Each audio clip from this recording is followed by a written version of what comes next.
Hello, আমি ফারুক। আপনারা দেখছেন এফকে বিনোদন। এই ভিডিওতে আমি কথা বলবো শাকিব খানকে নিয়ে বছরের পর বছর কিভাবে এফডিসিতে ষড়যন্ত্র হয়। এ বছরই শাকিব খানকে নিয়ে নির্মাণ করা হবে শীর্ষ সন্ত্রাসী কালা জাহাঙ্গীরের জীবন কাহিনী নিয়ে একটি চলচ্চিত্র।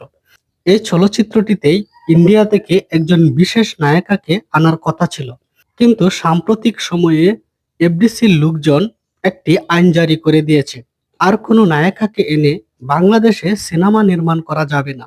অথচ কিছুদিন পরে বাংলাদেশ থেকে তানজিন তিশা এবং খায়রুল বাশার উড়াল দিবেন ইন্ডিয়ায়।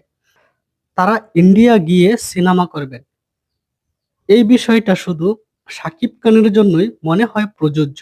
শাকিব খান ইন্ডিয়া থেকে নায়িকা এনে সিনেমা তৈরি করতে পারবেন না, অথচ বাংলাদেশের নায়ক নায়িকারা ইন্ডিয়া গিয়ে সিনেমা করতে পারবে।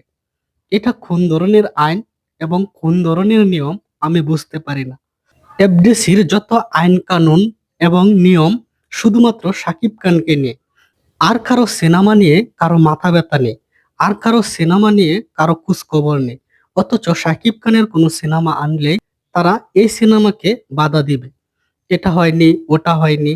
এই তো কিছুদিন আগে বরবাদ সিনেমাটিকে নিয়ে হয়েছে অনেক ষড়যন্ত্র। এই সিনেমাটিতে নাকি অনেক ভায়োলেন্স ছিল, কিন্তু এই সিনেমাটি দেখার পর আমার কাছে একটুও ভায়োলেন্স লাগেনি।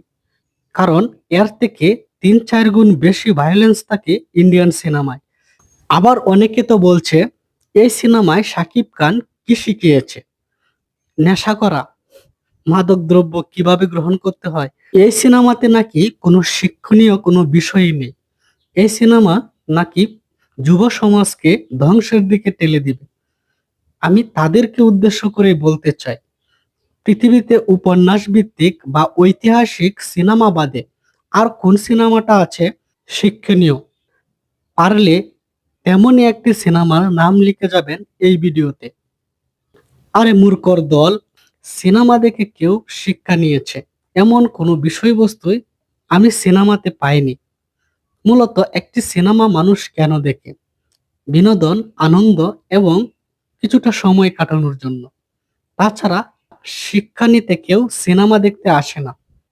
পরিশেষে আমি এটাই বলতে চাই, শাকিব খানকে নিয়ে বছরের পর বছর এফডিসিতে ষড়যন্ত্র করছে।